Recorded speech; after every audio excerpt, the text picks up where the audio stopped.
Océanographe. Mécanicienne des fluides. Climatologue. Mathématicien. Sismologue. Mécanicien des roches.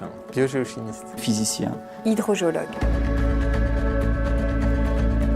Pour moi, les géosciences, c'est l'étude d'un système vivant, insoupçonné, qui est la planète Terre. C'est comprendre les lois physiques qui régissent finalement le monde dans lequel on vit.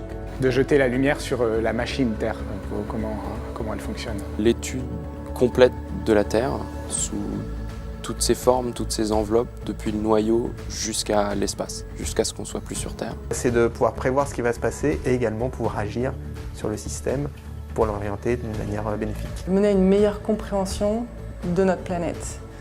Et pourquoi est-ce que c'est important? Parce qu'on habite dessus, parce qu'on a envie de savoir ce qui va se passer.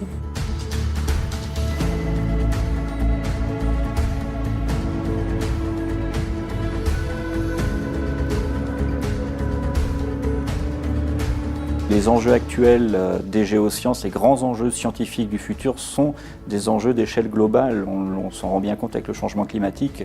C'est la même chose pour les risques naturels, les ressources. Et c'est vraiment cette dimension-là qu'il faut considérer parce que c'est à cette échelle-là, donc à une échelle globale, que se posent les enjeux sociétaux de demain et les questions scientifiques d'aujourd'hui.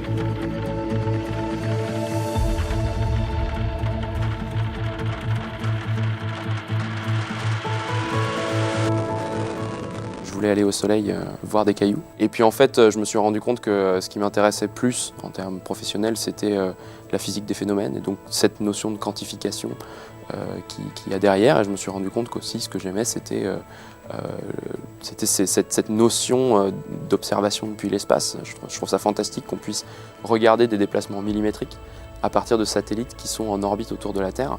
Il faut essayer d'imager le maximum de structures réelles qui ont existé, qui ont été actives ou qui sont actives aujourd'hui pour essayer de mieux comprendre tous les processus, pas seulement la structure, mais aussi comment ces structures se sont formées, comment elles ont bougé.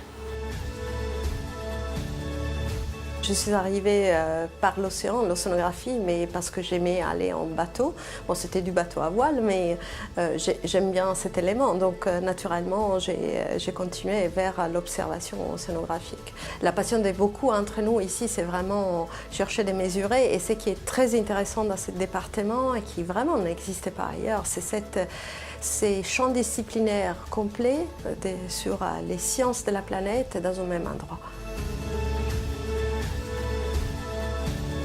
Ce qui m'intéresse au département de géosciences de l'ENS, c'est le fait qu'on trouve des scientifiques qui s'intéressent à toutes les composantes du système Terre. Ils travaillent sur la Terre solide, de l'intérieur de la planète jusqu'aux chaînes de montagnes, des scientifiques qui s'intéressent à l'océan, des scientifiques qui s'intéressent à l'atmosphère. Et donc ça donne une grande richesse d'interactions potentielles ici au département. C'est très gratifiant de travailler avec des gens qui sont à la pointe des domaines que nous, on ne maîtrise pas particulièrement ou parfaitement. Et d'être en continu en train d'apprendre et d'avoir l'impression de participer à un effort collectif, oui, c'est très, très chouette.